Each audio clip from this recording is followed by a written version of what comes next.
Okay, and hey guys, welcome back to another video, and today I wanted to take the time to talk about some really quirky PlayStation 1 games.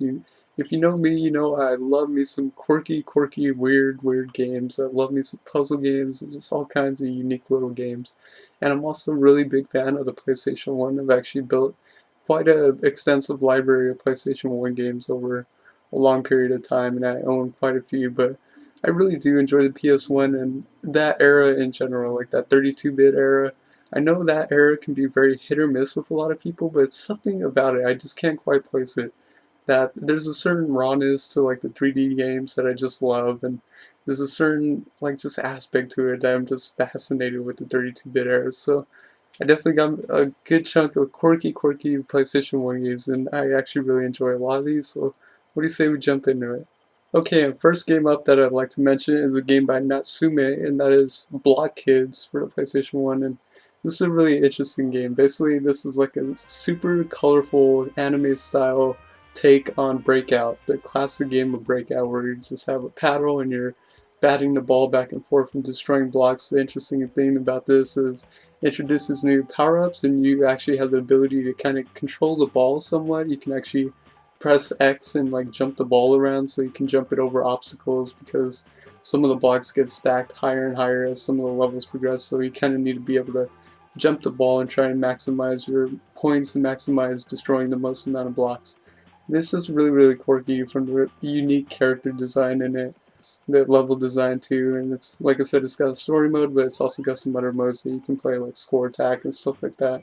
But it's just a really interesting take on it, and it has various like perspectives that you can choose from like, kind of like a 3D perspective to just like top down. You can find what's best suitable for you, but overall it's just a very interesting, really quirky anime take on the classic Breakout, and I love me some Breakout, so definitely I really do enjoy Block Kids. Unique little game on the PlayStation 1. And the next game I'd like to mention is actually a game made by Excella, and that is a game called Puzzle Star Sweep. And it's actually an arcade game in Japan, and the arcade game is only called Star Sweep.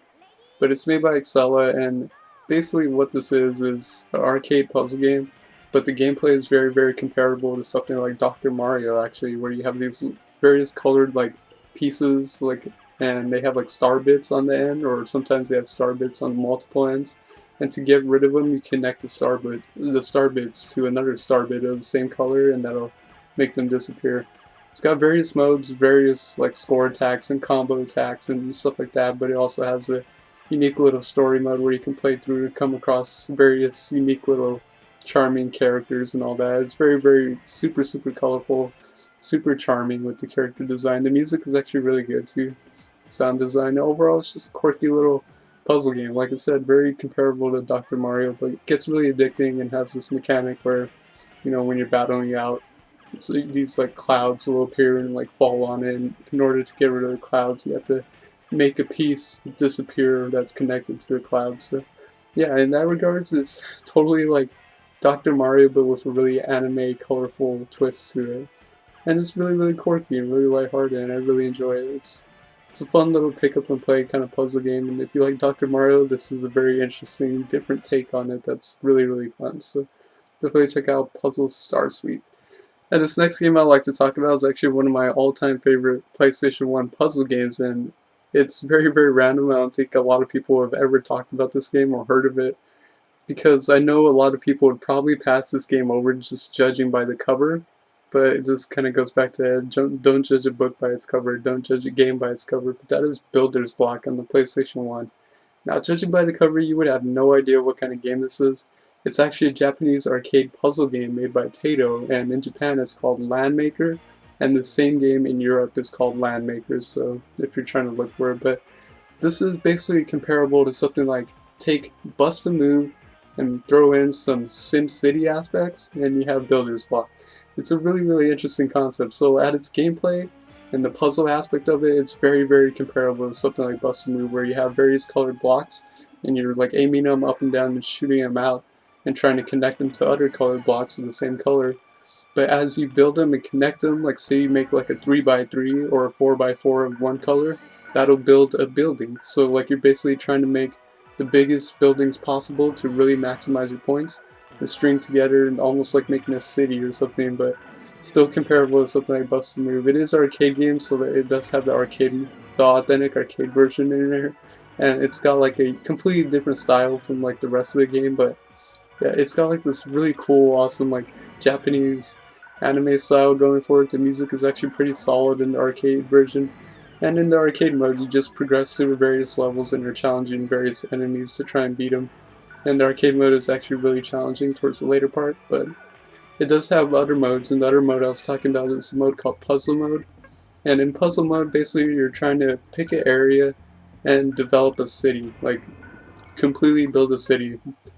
But in order to do that, you play stages, you play puzzle stages, and it'll tell you like build a 3x3 building or build a 5x5 building, and you have to do that and make it disappear. To make like buildings disappear, you have to hit the same color with another color in the corner, so like that'll make it disappear. But you basically, in puzzle mode, the more you do that, you're basically trying to build up the population for the city and trying to make the biggest city possible. So very, very novel concept. It's a very, very interesting take on it. You know, I consider Taito a king of puzzle games, and they basically took inspiration from some of their older games to make a unique twist on it. So, Bust a Move with SimCity, who would have ever thought? But I really, really like it, and it makes a really awesome, addicting puzzle game for me. One of my favorites. So, definitely check out Builder's Block, or it's also called Landmaker in Europe and Japan. So, and another personal favorite puzzle game of mine is just a very, very, very, very bizarre concept to build a game around, but it works and it's just awesome. But that is One Piece Mansion, made and published by Capcom. So this is a really interesting game, and it has no direct correlation to One Piece, so like anime series. This is just completely different, but it's basically at its core, it is a puzzle game revolving around being a landlord. I'm not even kidding. You play as a landlord and you're managing your tenants in these small little apartment complexes. And basically how it works is you're managing tenants to bring in or like get rid of, and you're trying to build a huge, huge like apartment complex. But the facet is that you'll see like these little arrow icons coming off like in various angles off like the tenants' rooms, and that's their stress levels. So the mechanic is that there's this evil group called the Syndicate 5 who are like popping in and wreaking havoc on your apartment complex and just causing all kinds of havoc, from starting fires to picking on other tenants and stuff like that. And they cause stress to like all the tenants around them. So in order to get rid of the Syndicate 5 out of your apartment complex, you want to surround them with people who are going to stress them out. So like red arrows indicate bad stress and blue arrows indicate stress that will heal. So that's the whole premise of it. It sounds really weird, and at first I had no idea what I was doing in this game. But once I understood the mechanic, it just fits so well, and I was absolutely addicted. I was like, man, this is just awesome. And there's things like you can build elevators and stuff like that, and if a fire starts, you actually got to run out of your room and put out the fire. Or if the Syndicate 5 sometimes like to wander through the apartment complex, and you kind of got to blow a whistle at them to make them go back to their room. But that's the whole premise of it. There's a story mode to play where his sister gets kidnapped basically by the Syndicate 5, and you gotta get her back. But just an interesting concept. Who would have ever thought that someone would have made a puzzle game based off being a landlord? Like, that's just weird, but it works so well. Like, it's just a very, very novel concept. Super, super fast paced as it gets like going, like really, really going, and there's like an endless mode where you can play. The music is charming, and just the overall, you know, character design and level design is really, really charming. Very colorful game, so just a really, really unique game. So if you ever want to play a game based off being a landlord, well, here's one of the few, and it's awesome. So One Piece Mansion, again, one of my personal favorite puzzle games on PlayStation 1. Very, very unique, so definitely check out One Piece Mansion. And we have another great game here that actually, this is a recent edition that I recently picked up a couple weeks ago, and it's really, really awesome. Weird, weird name, but this game is awesome and one of a kind, definitely. But that is No One Could Stop Mr. Domino on the PlayStation 1. That was a weird name, but it's an awesome game. So this is actually made by Art Dink, and this is a game revolving around like this little anthropomorphic like domino creatures, and they have like a family and all that. But the whole premise is like it's a strategy puzzle game, and you basically go around in these environments as Mr. Domino, and you're moving around, and you can move around like various lanes in the like environment course, and it's completely interactive. But you place dominoes. This kind of goes back to when you were a kid, or like even now, if you still like play with dominoes and want to make these elaborate kind of combinations and stuff like that. Similar concept here, where you're placing dominoes as you go along, and in order to clear levels, there's like certain trigger buttons that have to be hit. So you place dominoes going up to that trigger button, and you want to maximize it too, because you only have a limited number of dominoes. So you don't want to just be putting dominoes everywhere. So the strategy I find is that you just put enough to get like to activate the switch, and you'll see like a little red square on the plane, and that will indicate where an event is going to happen and where a domino would get hit if it's placed on there. So you'll find yourself trying to put like dominoes leading up to the switch, and then putting it on like the trigger, area, and continuing it up to like another switch, and it just, you can try and make these beautiful, beautiful, elaborate chain reactions with dominoes. Absolutely fantastic. The level design is very bizarre and interesting to say the least, but it's really, really awesome. It has a really nice variety in levels. There's about 6 levels to play through. It's just awesome, awesome, quirky little games, and it's just super, super crazy and elaborate how like some of these situations happen. But at its core, it just focuses around chain reactions of dominoes and trying to link together all these chain reactions to maximize your points. So just a very, very interesting game. So if you're looking for an interesting little strategy puzzle game, there's nothing quite like No One Can Stop Mr. Domino. I really, really love it. It's a very interesting take on it. It has a lot of interesting facets with the levels, because you're kind of on a time limit, and you're on a time limit, so there's a lot of like hazards you can run into in the environment, and you don't want to slow down. Basically, you want to be constantly moving, and you'll come across like pads that'll make you move super fast or super slow, so you want to use those to like your ability.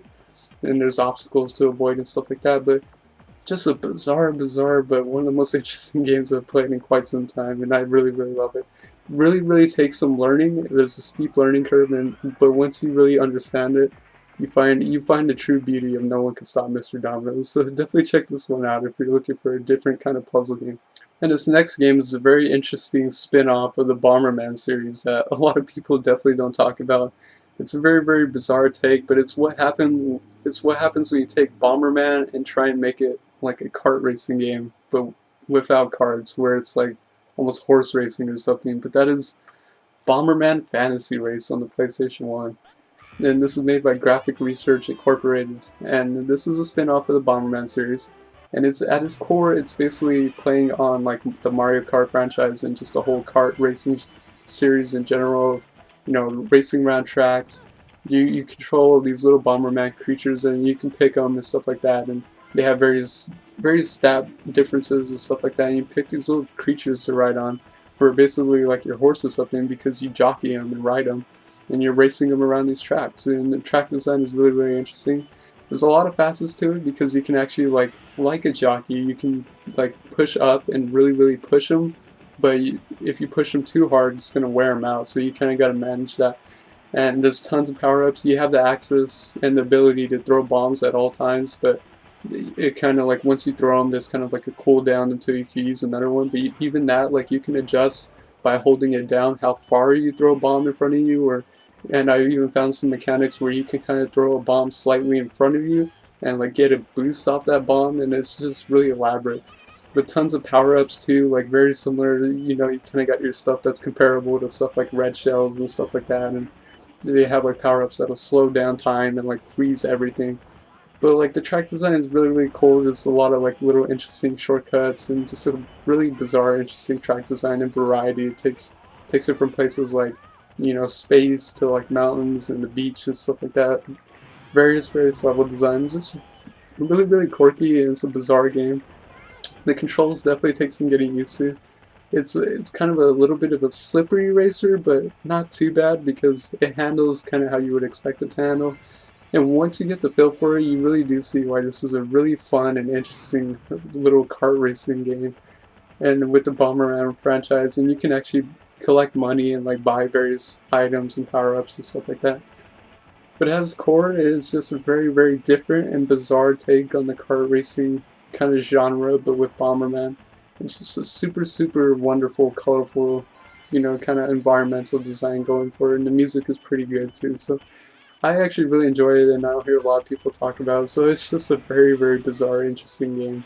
So if you like the kart racing series and really, really quirky kart racing kind of games, you should definitely check out Bomberman Fantasy Race. It takes some getting used to. There's a lot of mechanics to learn, but once you learn it, you realize that it's a super, super fun game to play. So Bomberman Fantasy Race. And this final game I'm going to talk about is a game that I consider one of the true hidden gems on the PlayStation 1. It is made by a developer called Artoon, but that is Pinobee on the PlayStation 1. Now, the interesting thing about the company called Artoon is they are actually a company who is formed out of old, you know, employees who worked on the original Sonic the Hedgehog and Panzer Dragoon series.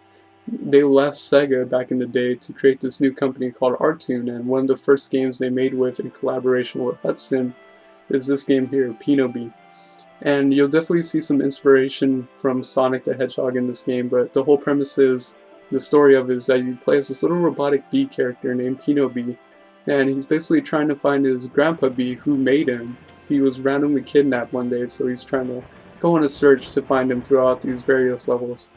And how the levels work is it kind of just point A to point B. You're trying to find like this little gate at the end to, you know, exit and leave the level, but along the way you're going to be playing as a Pinobee throughout these super, super colorful levels.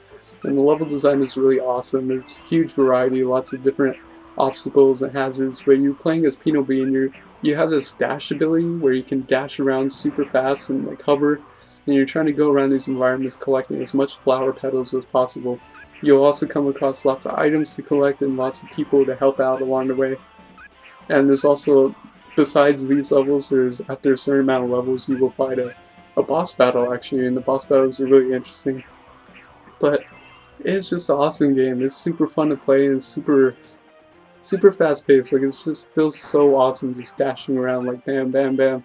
It kind of has like a lock on feature too where you can lock on the various items and enemies, so you can really string together these really awesome like combinations and stuff like that. So just a really, really unique game, a very, very underrated game, and awesome, awesome platformer. I mean, everyone knows that the Sega Saturn at the time was kind of known for all the colorful 2D platformers, and the PlayStation 1 was going for more of the 3D feel and the 3D games, but this is definitely one fine exception, Pinobee, and it's just extremely, extremely high quality. It's just insanely high quality.